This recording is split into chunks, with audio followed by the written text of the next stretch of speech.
राधे राधे। जय श्री श्याम भक्तों, कैसे हैं आप सब। मैं Kavita Tripathi Keshav creation family blog में आप लोगों का स्वागत करती हूं। आई होप आप सब अच्छे होंगे, मैं भी अच्छी हूं। आज एक्चुअली मेरे घर में सूतक लग गया है, तो मैंने सोचा क्यों ना आप लोगों को बताया हूँ कि मैं अपने लड्डू गोपाल बाल गोपाल की सेवा कैसे कर रही हूँ। एक्चुअली मेरे घर गांव में जो मेरा घर है, उनके पड़ोस में मेरे पट्टीदार में कोई ख़त्म हो गया है, तो उसका परहेज़ हम लोग कर रहे हैं। तो चलिए जानते हैं। सूतक दो तरह का होता है, एक जनना सूचक और एक मृत्यु सूचक। तो मरने के सूचक के बारे में मैं बताती हूँ कि जब कोई मर जाता है तो कैसे अपने बाल गोपाल की सेवा करनी चाहिए।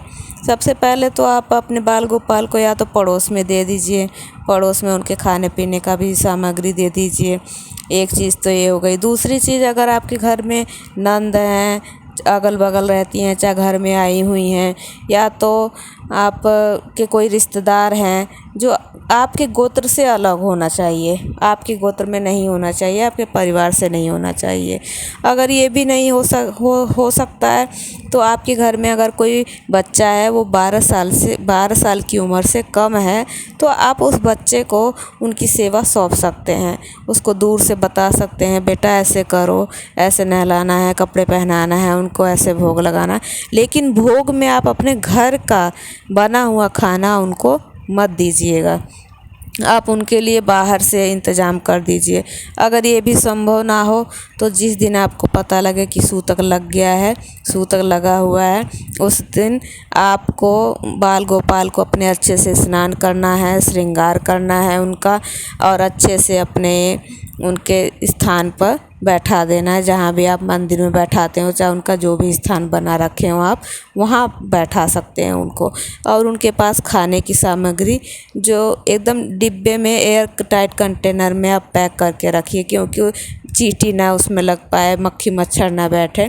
ड्राई फ्रूट रख दीजिए, लड्डू रख दीजिए, पेठा रख दीजिए, भुने हुए चने रख दीजिए, आप कुछ भी रख दीजिए।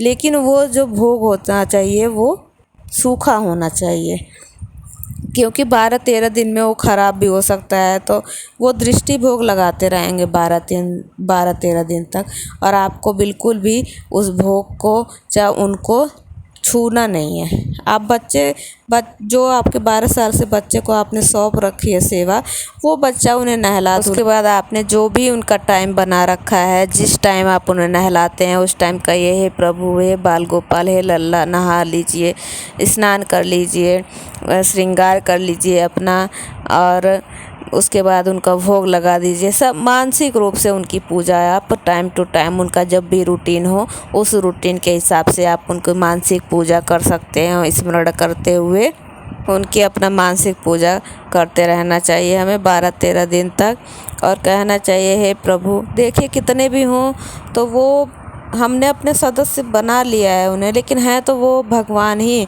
तो जो हमारे इंसानों के लिए जो नियम मर्यादा बनाई गई है, उसका हमें पालन ज़रूर करना चाहिए, और भगवान को स्मरण करते रहना चाहिए। हे प्रभु, अगर मैंने आपको छू भी लिया, ये क्योंकि जिस दिन हमें पता लगता है तो उस दिन हमें नहलाते धुलाते हैं, उसके लिए हमें क्षमा प्रार्थना ज़रूर करना चाहिए, और अपने बाल गोपाल की मन ही मन सेवा भाव से उनकी पूजा अर्चना करनी चाहिए। और सूतक में हमें बिल्कुल भी धूप दीप भगवान की पूजा नहीं करनी चाहिए। ये हमारे घर में हमारे बच्चे भाई बना लिया है, लेकिन हैं तो ये भगवान ही। देखिए, मैं ये नहीं कहती, भगवान तो कभी अशुद्ध होते ही नहीं हैं, अशुद्ध तो हम हो जाते हैं सूतक में। इसलिए हमें इस मर्यादा का पालन करना चाहिए कि हम अपने अशुद्ध तन से अपने प्रभु को ना छुएं, हम मन से अपने भगवान की पूजा अर्चना सब करते रहें, उनके भाव में, उनकी श्रद्धा भाव से मन ही मन उनको हर क्षण हर घड़ी स्मरण करते रहें। तो अगर मेरी ये वीडियो आप लोगों को अच्छी लगी हो, ज्ञानवर्धक लगी हो, तो प्लीज़ मेरे चैनल को लाइक शेयर एंड सब्सक्राइब ज़रूर कीजिएगा। चलिए मिलते हैं नेक्स्ट वीडियो में।